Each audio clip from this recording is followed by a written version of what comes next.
Queridos amigos, estoy con el buen Max Gómez. Te conozco del doctorado de alta dirección y te dije, amigo, ayúdame a hacer un episodio que tenga que ver como tal con el método científico. O sea, a lo mejor lo hemos escuchado, pero quizás, y eso es lo que yo espero de esta conversación, descubrir que es algo que se puede usar en la cotidianidad, por lo menos su enfoque. Entonces, bienvenido Max, ¿cómo te encuentro el día de hoy? Muy bien, Cuau, qué gusto saludarte y qué gusto participar contigo en esta conversación para aportar algunas ideas. Algo de lo que para ti es el día a día. A ver, hablando de eso, cuéntame un poquito tu día a día. ¿Tú a qué te dedicas? Mira, yo en este momento trabajo en una universidad, una pequeña universidad privada de corte humanista. Coordino los programas de doctorado, coordino la investigación que se hace aquí internamente. Participo en el diseño institucional, entiéndelo como diseño organizacional. Y soy consultor de empresas. Me contratan para asesorar sobre todo directores generales o juntas directivas en temas de planeación estratégica, de dirección estratégica, en temas de alta dirección, estos temas que tienen que ver con el definir qué hacer y cómo medir lo que se va haciendo. En general, eso es a lo que me dedico en este momento, y ahí llegué pues después de 30 años en la industria, mayormente en la industria de la manufactura. Como En donde director, o sea, dirigiendo en la mera chamba. Sí, digo, empecé desde dibujante. Mi primera chamba que fue de dibujante. Mi carrera original, yo soy ingeniero químico, originalmente, y mi primera chamba fue de dibujante en una empresa una palería grandota ahí en la zona industrial. Y pasé por áreas de calidad, áreas técnicas, de desarrollo de ingeniería. Caía a las áreas comerciales, una historia un poco curiosa, porque como ingeniero pues no tenía yo intenciones de ¿Te llegar a un área dedicaste a comercial, eso? a vender, pero llegué ahí. Y a partir de ahí pasé a la gerencia, que es dirigir la operación, y a la dirección, que es dirigir la estrategia con la cual se va a implementar la operación. En los últimos 12 años, más o menos, estuve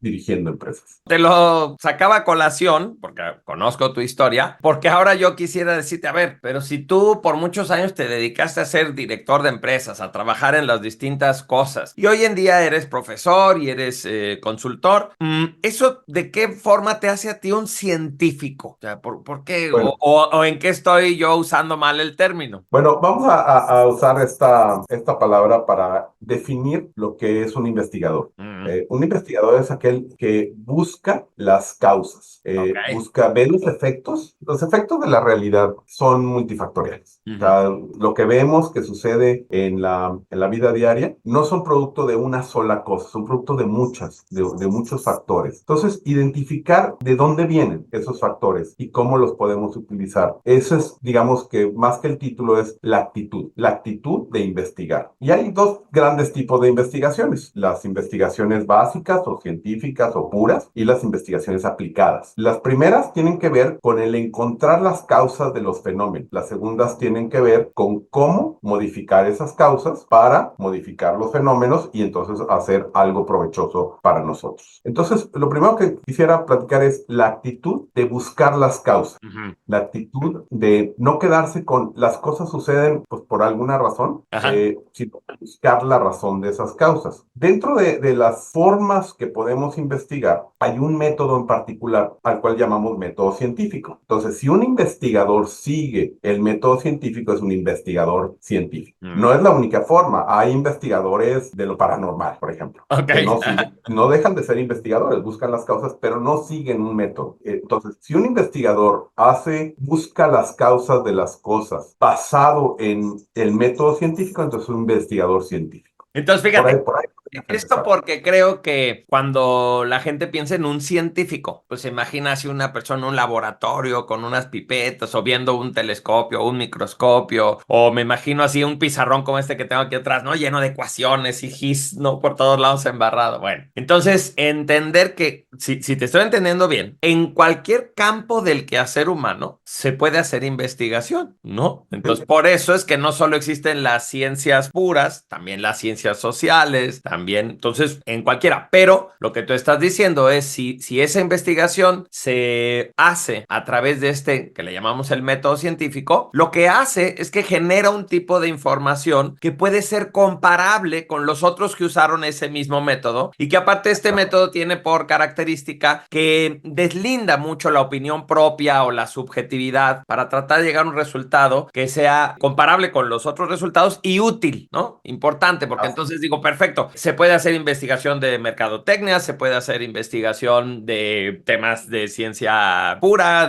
o sea, de las ciencias como las matemáticas, la química, etcétera, como se puede hacer investigación sobre matrimonios, sobre sexo y orgasmos, de lo que tú quieras. Lo que estamos haciendo es utilizar un mismo método para ponernos de acuerdo en lo que significa ese conocimiento, ¿es correcto? Exactamente. Y déjame, hay una definición de ciencia que la emitió un ruso, Kedrov, por allá por 1962, que siempre me ha gustado y que creo que es la más completa o una de las más completas que se ha escrito. Y dice que ciencia es un sistema de conceptos acerca de los fenómenos del mundo externo o de la actividad espiritual de los individuos, que permite prever y transformar la realidad en beneficio de las sociedades. Una forma de actividad históricamente constituida, cuyo contenido y resultados son la agrupación de hechos que se pueden medir. Ajá. Entonces, esa definición, digo, me la sé de memoria, me la preguntaron en un examen en la prepa y se quedó en algún lugar de mi cerebro y me la aprendí de memoria. Pero la Pero palabra espiritual, o sea, qué raro, ¿no? tema, ¿no? O sea, es los fenómenos del mundo externo, o sea, lo que pasa en el universo, lo que pasa en la Tierra, lo que pasa dentro de nuestro organismo desde la biología, porque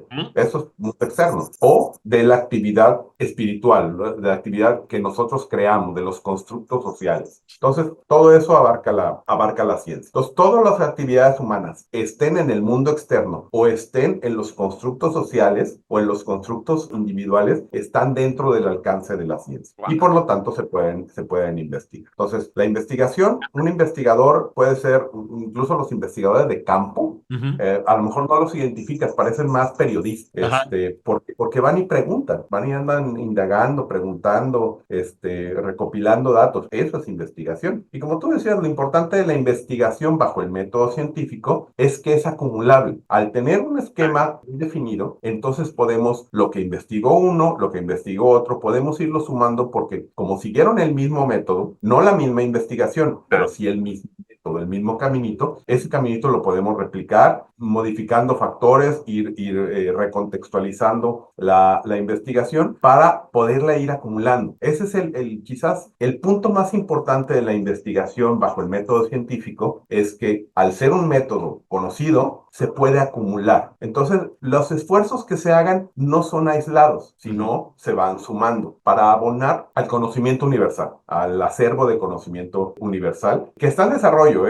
Quizás Sí, es la otra parte es que importante. lo que me estás diciendo me suena como si entre todos se está armando un rompecabezas. Entonces tú, si lo vieras a la distancia, te das cuenta que hay áreas del quehacer humano que están más investigadas. O sea, aquí hay mucha información, aquí está medio vacío, no ha sido del interés o no ha habido fondos para hablar de eso, ¿no? Entonces me doy cuenta de que lo padre es eso. Y como ya también mencionaste, no significa que no haya otras maneras de abordar a la realidad, pero esta es una manera de abordar la realidad que además nos permite la replicabilidad, o sea, es útil, ¿sí? Sirve para decir, bueno, pues si esta es la causa, va para allá. A lo mejor un día despertaremos el chakra 14 y descubriremos que había otra manera completamente diferente de llegar a esa objetividad, pero bueno, hoy es de lo mejorcito que hemos logrado como humanidad, una metodología que va hacia lo objetivo. Cuéntame entonces cuáles son los pasos del método científico. En general, sea una investigación de física nuclear o sea una investigación de psicología transpersonal, los pasos son los mismos. Obviamente los contenidos son diferentes, pero todo empieza por la observación de una problemática. Algo que nos inquieta, decía uno de mis profesores en el doctorado, el área de un investigador no se define por lo que sabe, en realidad se define por lo que ignora, pero que le inquieta. Entonces, todo empieza siempre por la observación de la realidad casualidad que te genera una duda, una problemática,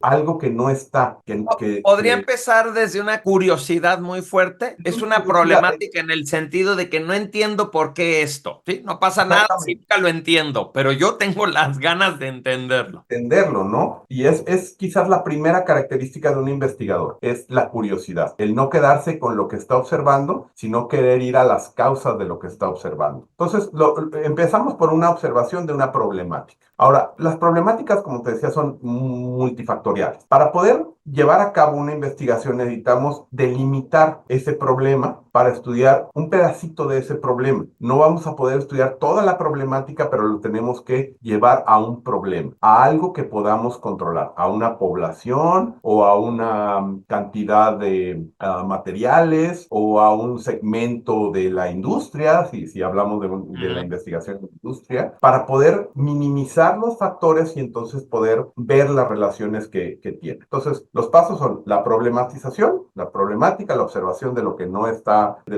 definido, de lo que no está entendido y la delimitación del problema. Ahora, a todos nos encantaría que si tenemos una teoría de que las mujeres no sé qué cosa, pues claro que nos encantaría que todas las mujeres del mundo, que son millones, participaran de la investigación y entonces ya diríamos, pues ahora sí, sin lugar a duda, no puede ser así. Tengo que definir una cantidad de personas, un grupo, una zona y tengo que tomar en cuenta que si estudio solo a las mujeres que viven en mi ciudad, no puedo estar hablando de todas las mujeres. Entonces ya, eso lo tengo que tener claro. Es una de las limitantes de nuestra investigación. Tenemos que definir en qué grupo, porque eso que nosotros, los hallazgos que tengamos, que es como se denominan, pues van a ser válidos para ese grupo en ese tiempo bajo esas condiciones, pero van a abonar al conocimiento. Espérame, exacto. Entonces, si yo hago el estudio con las mujeres de mi zona, pero luego un japonés hace un estudio similar con las mujeres de su zona, ahí es cuando empezamos a decir, pues mira, qué cosas de lo que tú viste y lo que yo vi sí cuadra, y ya empezamos a ampliar nuestro conocimiento. Vale. Entonces, bajo este método, delimitación del problema, tenemos que ser capaces de definirlo en una pregunta, porque es lo que nos va a darle el pie para obtener una respuesta, ¿no? No puedo obtener una respuesta si no tengo una pregunta. Entonces, pasar del problema a la pregunta. A veces esa pregunta puede tener subpreguntas que se incluyan en la pregunta grande. Por ejemplo, si hablamos de una organización, podemos hablar de la organización, pero pues va a ser diferente la visión de los directores, de los gerentes o de los mandos medios y de los operadores. Entonces, cuando hablamos de los integrantes de una organización, y así lo ponemos en la pregunta, podemos dividir integrantes de una organización en 3 niveles diferentes y eso nos va a dar 3 líneas de investigación. Ahora, ya que tenemos las preguntas claramente planteadas, la pregunta es lo que le da el título incluso a la investigación. En un formato, por ejemplo, de tesis doctoral, el título de la tesis la va a definir la pregunta de investigación. Llegar a la pregunta de investigación, que parece muy sencillo, pero es un proceso y si está bien hecha la pregunta, entonces tenemos buenas posibilidades de tener un proceso exitoso. Ahora, tenemos aquí 2 alternativas y aquí es donde el método empieza a dar estas opciones de qué es mejor. Para contestar una pregunta de investigación, tengo como opción generar una hipótesis. Puedo suponer que algo puede relacionarse de cierta manera o puedo contestar. La explicación que yo supongo, creo, se me hace que al final vamos a descubrir eso y eso es la hipótesis. Esa suposición tiene que ser fundamentada. Claro. No te la puedes inventar. Tiene que venir a lo mejor de otra investigación anterior. Tiene que venir a lo mejor de una observación muy clara que tú haces. Si no tienes realmente una suposición fundamentada, puedes irte por el lado de responder la pregunta. Entonces, tienes esos 2 caminos. La generación de la hipótesis, que esto te va a definir cómo lo vas a abordar. Si abordo desde el lado de generar una hipótesis, entonces mi trabajo, mis objetivos de la investigación van a ser corroborar la hipótesis o corroborar la hipótesis nula. Las hipótesis no se rechazan, solamente es corroborar la hipótesis de trabajo o corroborar la hipótesis nula. Puede haber una hipótesis alternativa también. El otro camino es responder la pregunta. Entonces, mis objetivos, si mi pregunta de investigación fue ¿cuál es la relación entre estos 2 factores? Entonces, mi objetivo va a ser determinar la relación entre esos 2 factores. Entonces, son los 2 caminos generales, lo que nos van a marcar el camino que digamos, el método que vamos a seguir, la metodología, la serie de pasos que vamos a seguir. Y lo primero es definir cómo lo vamos a abordar. ¿Qué tipo de datos vamos a obtener? ¿Van a ser datos numéricos? Datos que podamos comparar, una investigación, por ejemplo, de Estadística o... punto de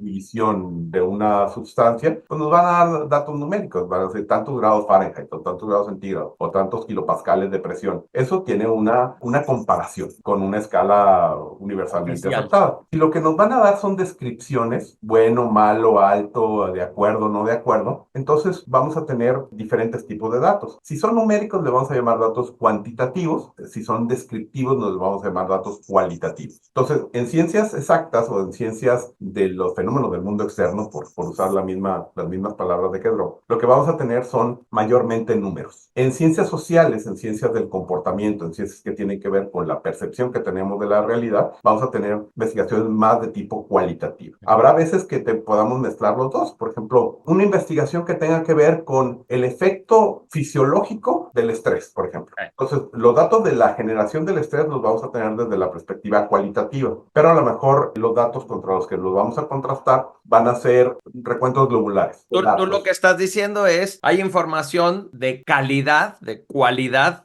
por eso es cualitativo, o de cantidad, y pues cuantitativo, estoy sumándolos. Y en ocasiones, y de hecho es muy bueno, se mezclan los dos, como para que los dos nos den una perspectiva más 3D. Exactamente. Y eso nos da una metodología mixta. Entonces, las tres metodologías posibles son cualitativa, cuantitativa o mixta. Y de ahí vamos a decir, ya que tenemos definido la forma en la que vamos a obtener los datos, o la forma que van a tomar los datos, vamos a definir la forma en que vamos a obtener esos datos. ¿Cómo lo vamos a hacer? Con mediciones, con encuestas, con entrevistas. ¿Cómo vamos a obtener esos datos? ¿Cómo los vamos a correlacionar? ¿Cuál es la profundidad de estos datos? Buscan describir, esto te lo dice la pregunta de investigación, y vamos a correlacionar, queremos explicar, queremos mostrar, queremos indagar en algo que se ha indagado poco. Entonces, eso es la profundidad. Entonces, los datos importantes es qué forma van a tener, de dónde los vamos a obtener, qué profundidad van a tener, en qué tiempo los vamos a obtener. Aquí hay dos posibilidades, que los tengamos en un solo momento o que los tengamos a lo largo del tiempo. En un caso le llamamos transversal y en otro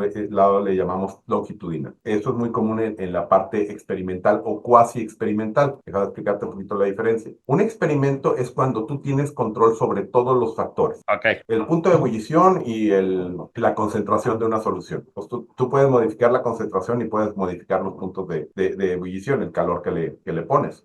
Pero si tú lo que haces es agarrar una serie de gente, por ejemplo, y que tienen una X situación, y luego intervenir de alguna manera con un proceso, con un programa, con una terapia, y luego lo vuelves a medir, entonces tienes control sobre parte de los factores, no sobre todos, pero sobre parte de ellos. A eso se le llama un cuasi experimento. Okay. Cuando tienes control de todo, entonces tienes un experimento. Cuando no tienes control de todo, nada más que de un factor, entonces tienes un cuasi experimento. Entonces, puedes tú crear una investigación a base de tomar un grupo, tomar una serie de elementos, hacer alguna modificación y luego volverlo a medir sobre el mismo grupo de personas o de elementos. Entonces, eso te va a generar una investigación de corte longitudinal, porque lo vas a hacer a lo largo de un tiempo. Si es en un solo momento, entonces es un corte transversal y entonces una investigación transversal. Entonces, ya que tienes definido todo eso, entonces ahora sí empieza la investigación. Hasta este momento que te estoy platicando, es lo que se llama un protocolo de investigación.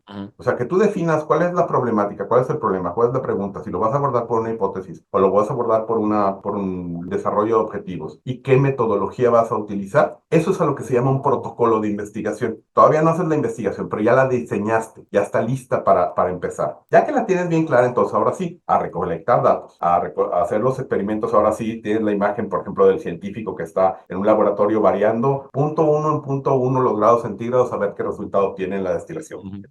O pues tienes al investigador de campo, ¿sí? Al que va y entrevista a los migrantes, ¿sí? Se va y los acompaña y duerme con ellos para conocer sus impresiones, ¿sí? O al que dirige un elemento de terapia, un elemento que busca cambiar una conducta. Reúnes todos los datos, ¿sí? Y ahora sí los analizas. Analizas dependiendo del alcance que haya tenido. Si lo que quieres es una correlación, bueno, pues hay instrumentos que te dan la correlación de los datos, que te dicen si tenemos una correlación fuerte o una correlación débil. Otros elementos, por ejemplo, aquí Sí en mi... parece ser esto la causa de esto, ¿no? Es cuando está Exactamente. buena, cuando está fuerte y cuando está débil, pues no quedó muy claro que esto provoque esto. Exactamente. Una vez que tienes los datos y que tienes la forma de analizar los datos, los analices, discutes los resultados, Ujú. ¿sí? Los comparas contra lo que se hubiera esperado, si era una hipótesis o si era una pregunta, responder la pregunta directamente. Entonces discutes esos resultados. Y aquí lo importante es cómo se cierra este ciclo. La última parte de una investigación son las conclusiones. Las conclusiones, sí o sí, necesariamente tienen que responder la pregunta de investigación, porque ese es el objetivo. El objetivo es responder la pregunta. Entonces, las conclusiones a través de haber obtenido datos, de haber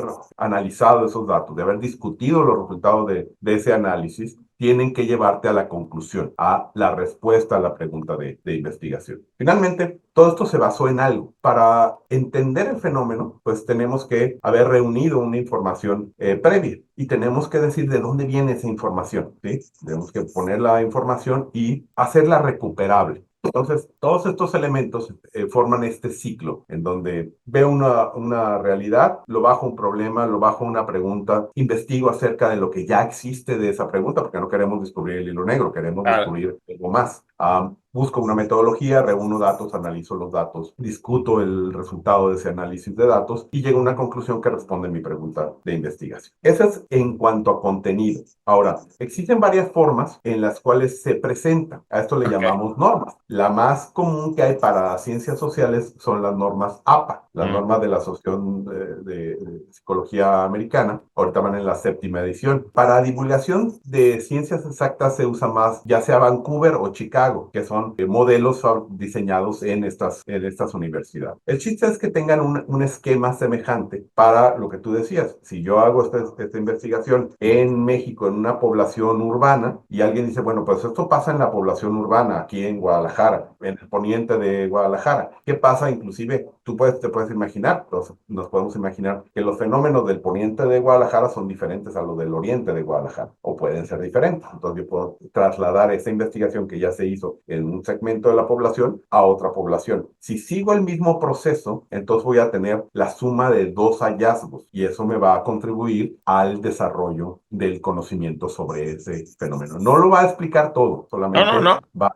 a abonar a este acervo universal de conocimientos. Sí, y Eso muy es probablemente quien nos esté viendo va a decir, bueno, entiendo todo la claridad, las definiciones, las normas, lo estricto que es esto, justo para que al final podamos ir pegando el rompecabezas y aportemos. Pero lo que yo quería que suceda, y estoy seguro que va a suceder con esta conversación, es que de pronto me dé cuenta que puedo ser un investigador amateur. ¿Cómo? Si simplemente voy como reconociendo este proceso en mi forma de atender la vida cotidiana. Primero, reconozco las curiosidades que tengo, ¿no? Digo, a ver, a mí me interesa entender esto, sí me interesa, y lo quiero entender no para tener la razón, lo quiero entender porque lo quiero comprender, quiero desarmar este enigma. Entonces, defino lo que me interesa. Segundo, planteo y reconozco que voy a estudiarlo solo bajo estas condiciones. Por ejemplo, quiero entender cómo vender más, pero no es cualquier cosa. Quiero entender cómo vender más esto, ¿no? Que yo vendo o que vende mi pareja o el negocio que tenemos en la familia. Perfecto. Ahora, me voy a plantear qué universo o de qué manera es que yo lo quiero procesar también en función de lo que está en mis recursos. Entonces ya empiezo a ver si esto va a ser algo más subjetivo, algo más cualitativo, donde estoy buscando apreciaciones, adjetivos, o lo voy a averiguar desde una perspectiva más numérica. De tantas personas que visitan mi página, cuántas de ellas terminan sí comprando, ¿no? Entonces veo qué tipo de información tengo. Y ya de ahí me lanzo a buscar esta información y lo hago de manera metódica, consistente, fría, a pesar de que al final no corresponda con la teoría que yo tenía, no importa, yo lo que quiero es saber. ¿Sí? Eso es lo que cambia mucho la forma en la que puedo llamar que tengo un espíritu científico. Y Así es. cuando ya encuentre mis resultados, pues no sé si los voy a querer compartir con todo el mundo, pero a lo mejor con algunas personas sí. Y yo digo, mira, yo he notado esto y creo que a ti también te puede servir. Porque creo que también en el espíritu científico hay como un interés por ser generoso, por compartir. Me da la impresión de que también la ciencia buscó, a ver, esto que sea para todos. Entiendo las excepciones, pero en principio cuando investigamos, queremos que todo el mundo pueda utilizar eso que nosotros encontramos. Mi querido Max, estuvo buenísimo, clarísimo, y yo estoy seguro que para muchas personas esto, ¿no? Por fin aclarará, pues, ¿qué hace la gente en los laboratorios? ¿Y por qué le dedican tanto tiempo? ¿Y por qué un doctorado es algo tan especial? Pues porque es una lata hacerlo de la manera correcta para tratar de aportar un granito de sabiduría a la humanidad. ¿Estás de acuerdo? Así es, y digo, terminamos diciendo que investigar es para todos. Investigar bajo el método científico requiere ciertas condiciones, pero la curiosidad y el llevar a descubrir las causas es una actitud que todo mundo podemos tener. Me encanta, amigo. Te mandamos un fuerte abrazo. Gracias por la invitación. Buenas tardes.